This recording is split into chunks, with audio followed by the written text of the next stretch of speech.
Scott, I think this is a real good time to talk through the role of the ground worker. The ground worker is an essential and integral part of the team. Safety and communication are vital on the job site. That's right. We've got a work zone here, and we've got a landing zone, which would be where pieces are being lowered into, a drop zone perhaps, where pieces of wood or brush are being tossed into. And of course the work zone is overall anywhere there might be a pedestrian that could come into harm's way and that sort of thing. There really should be a voice command and response system. That's right. For the climber in the tree, before I was to cut a limb off, whether it's being lowered or whether I was tossing a piece, I would want to announce, "Stand clear," and then wait, of course, for a response. Yeah, the ground worker at that point, if the site was actually clear and safe, would then respond, "All clear." Right.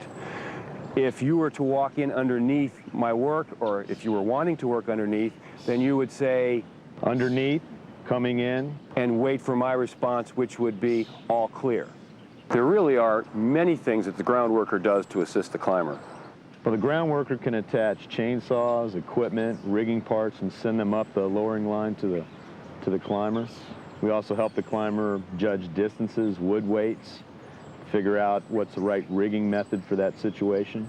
We're also able to attach lowering devices and other anchors and rigging that can be done from the ground. And one of the most important things that the ground worker does is running the lines. Okay, obviously a real important part of running lowering lines is taking your wraps.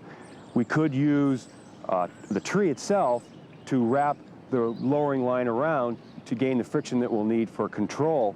That's going to mean more abrasion to the rope, though we don't need any extra equipment, okay? More time perhaps for running back and forth around the tree with the line. Here we're using a friction device. With a bite of the rope, we can easily attach it, take our wraps, and we're not running back and forth around the tree so much. There will be less abrasion here because the surface that the rope is being wrapped around is much smoother. Now here on this friction device, it's going to be a lot easier to control and to take your wraps and to gain the friction that you need based on the communication and the decisions that the climber and ground worker have made for that individual piece that's being taken.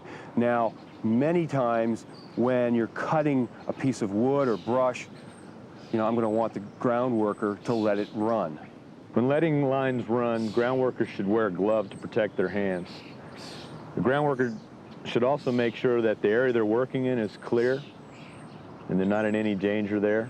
Also make sure that no part of the lowering line is wrapped around any part of the body, that it's tangle free, there's no debris in it.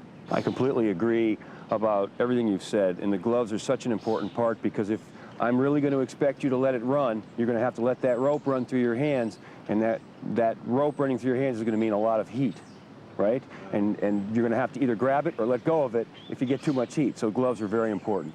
And the rope bag is another tool that can help in managing the rope, controlling it, keeping it tangle free, and so forth.